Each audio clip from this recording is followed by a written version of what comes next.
In this section, there's a couple of things going on. For instance, like in the first section, let me just pick one of those. Let me pick number 5.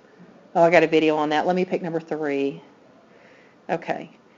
So one of the things we're doing is they want us to find the equation of the tangent line to the graph of the function at the given point. Anytime we see those directions, we know we're going to need to remember this equation of a line.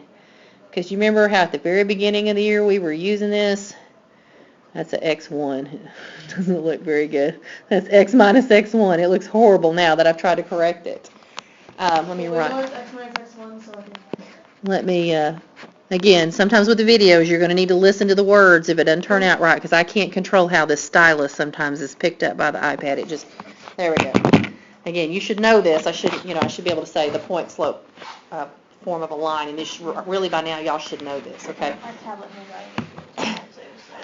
Okay, so here's the equation they give us. They tell us we've got a function, and it is x to the 5th power, and we are supposed to find the equation of the tangent line through the point 232. This actually could have been in a much earlier section of the book, and actually we did do stuff like this.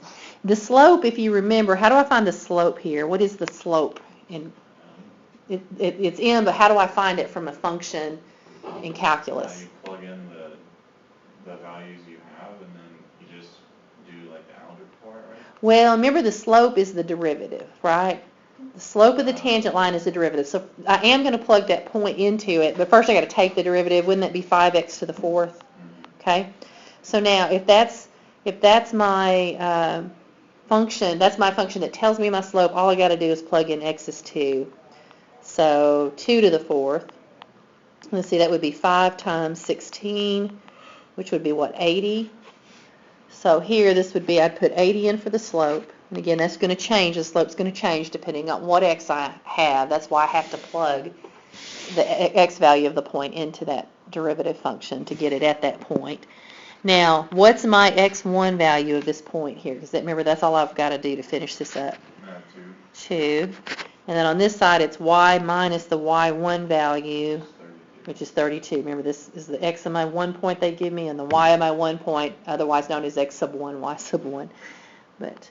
So I just unplug those two things in, and then the slope that I found, and I'm done. Usually what they're going to do, if you look in the answer key, I'm thinking, and on most of these, they go ahead and just solve for y. So you might see something like this, x minus 2 plus 32 or something.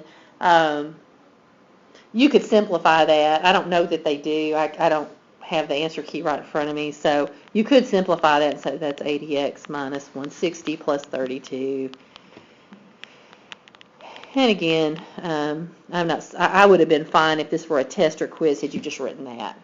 Because to me that's just as good as anything else. So we could keep simplifying this, but let's just say, we'll just leave it there just for the sake of time so we can get through more.